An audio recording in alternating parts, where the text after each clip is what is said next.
मैं आपको शक्ति का दूसरा सिद्धांत बताता हूं।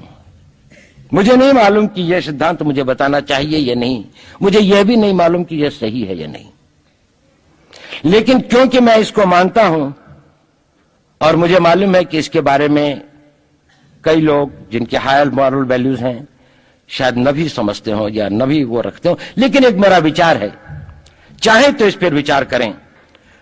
सब नहीं तो कुछ न कुछ लोगों को शायद इस विचार से कुछ सोचने की और कुछ करने की प्रेरणा मिलेगी। इतिहास दुनिया की सबसे बड़ी अदालत है, इससे बड़ी अदालत कोई नहीं है। सुप्रीम कोर्ट में क्या हुआ, हाई कोर्ट में क्या हुआ, लड़ाई के मैदान में क्या हुआ, इलेक्शंस में क्या हुआ, ये सब बातें आती हैं चली जाती हैं, बाद में रह जाता है केवल इतिहास। और इतिहास का निर्णय हमेशा उसके पक्ष में गया है जो शक्तिशाली था। इसने कभी उसका साथ नहीं दिया जो न्याय के साथ था, जो सही था। अगर ऐसा होता तो दिल्ली में बाबर रोड होती है, बाबर रोड है लेकिन राणा सांगा रोड नहीं है, क्योंकि बाबर आया, विजयी हुआ, राणा सांगा हार गया। भारत की हिंदूशाही किंगडम अफगानिस्तान से होती सिकुड़ती सिकुड़ती सिकुड़ती यहां तक नहीं आ जाती। हमने किसी पर आक्रमण नहीं किया, हमने किसी के जीवन मूल्यों को नष्ट नहीं किया, हमने किसी के धर्म ग्रंथों को और धर्म स्थानों को नष्ट नहीं किया। शायद हम न्याय संगत थे, शायद सत्य भी हमारे पक्ष में था, लेकिन शक्ति हमारे साथ नहीं थी। इसलिए इतिहास ने हमें उसकी सजा दी। इतिहास ने हमेशा उनको सजा दी जिन्होंने विचारों को कर्म से और न्याय को शक्ति से अधिक महत्व दिया। अब मैं ये नहीं कह रहा हूं कि उसकी तिलांजलि कर देनी चाहिए, ये नहीं है कि न्याय का अपना महत्व नहीं है, लेकिन यदि कॉन्फ्लिक्ट ऑफ इंटरेस्ट हो तो शक्तिशाली बनना ज्यादा आवश्यक है। भारत धर्मगुरु भी तभी बनेगा जब एक शक्तिशाली भारत का निर्माण होगा। जिन लोगों ने भारत के ऊपर आक्रमण किया, भारत के ऊपर राज किया, इस प्रकार से राज किया कि राज करते वक्त, जाते वक्त अपने गुलामों से कह दिया कि तुम राज कर लो, हम तो जा रहे हैं, तो यहां पर गुलाम वंश भी बन गया। अगर हम लड़ाई के वॉरफेयर के उसूलों से देखें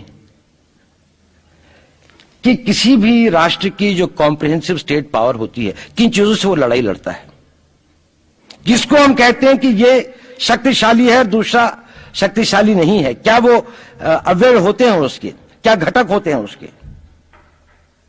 तो भारत के पास जनशक्ति, धन शक्ति, ज्ञान की शक्ति, टेक्नोलॉजी की शक्ति, और जिन लोगों ने आक्रमण किया उनकी शक्ति को अगर हम ये देखें तो शायद 1 और 1000 का अनुपात भी नहीं होता। लेकिन उसके बाद भी हम वो नहीं कर पाए। और ये प्रश्न भी किसी ने पूछा, उस पर मैं आऊंगा बाद में। निवेदिता जी ने उसका बहुत अधिक उत्तर दिया, बहुत अच्छा उत्तर दिया था कि क्या कारण है, किसके कारण भी हम लोग इस लड़ाई में इतिहास ने हमारा साथ या हमारे पक्ष में न्याय नहीं दिया। क्या कारण है कि कश्मीर में हम लड़ रहे हैं, जिन्होंने हमारे ऊपर आक्रमण हो रहा है, हमारे ऊपर बाहर से लोग आकर वायलेशन हमारे बॉर्डर का करते हैं,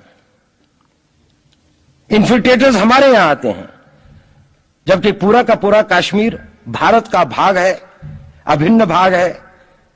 कानून के अनुसार वहां के राजा ने यह हस्ताक्षर किए, हमें दिया।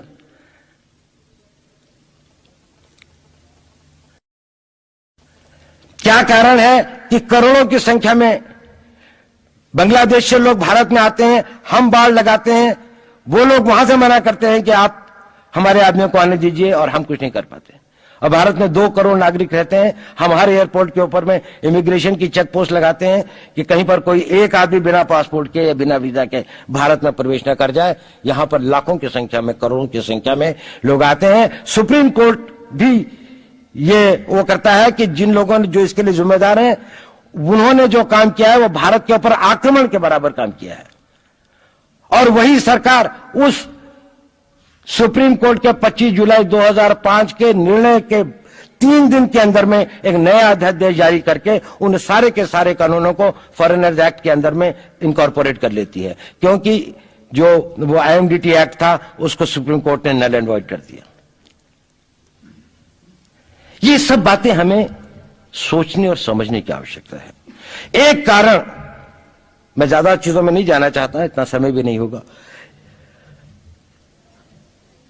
कि भारत विदेशों से इतना नहीं हारा। अंग्रेजों ने भारत के खिलाफ कोई लड़ाई ऐसी नहीं जीती जिसमें कि अंग्रेजों की फौज में भारतीय सिपाही नहीं थे। चाहे वह पहले बंगाल नेटिव आर्मी थी, 1857 के अंदर में सिखों और गुरखास ने उनका साथ दिया। जब सिखों से लड़ाई हो रही थी तो बाकी लोगों ने उनका साथ दिया। हमेशा नेटिव आर्मी उनके साथ थी। जब जब आक्रमण वेस्ट से हुआ, चाहे वो पार्थियंस थे, चाहे हून थे, चाहे मंगोल आए, बाद में मुगल आए, तो लश्कर कहां बने? वो तो थोड़े से लोग आए थे। लश्कर बने काबुल में, जिस वक्त वो इस्लामाइज भी नहीं हुआ था, लाहौर में, सरहंद में। हिंदुस्तानियों को हराया है तो हमेशा हिंदुस्तान के लोगों ने साथ नहीं दिया देश का। और दर्द है तो केवल इसी बात का।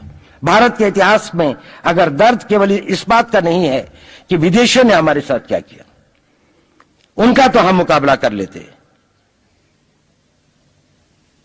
दुख इस बात का था कि हमारे सभी लोगों ने साथ नहीं निभाया और साथ नहीं दिया। और इसकी फीलिंग आज भी मुझे इस देश में होती है। और भारत को आंतरिक या बाह्य शक्तियों से जो सबसे बड़ा खतरा है, वो खतरा इस बात का है कि हमारे अपने लोग ही कहीं राष्ट्र की सुरक्षा, राष्ट्र की अस्मिता, राष्ट्र के गौरव का सौदा न कर बैठे, अपने आज के सुख के लिए अपने भविष्य को अंधकारमय न कर दें। और इसके लिए जो जागरूकता चाहिए, इसके लिए जो ताकत पैदा करनी है, वो ताकत केवल समाज के अंदर भी पैदा की जा सकती है। उसको केवल आप लोग कर सकते हैं। वो केवल आज की युवा शक्ति ही कर सकती है।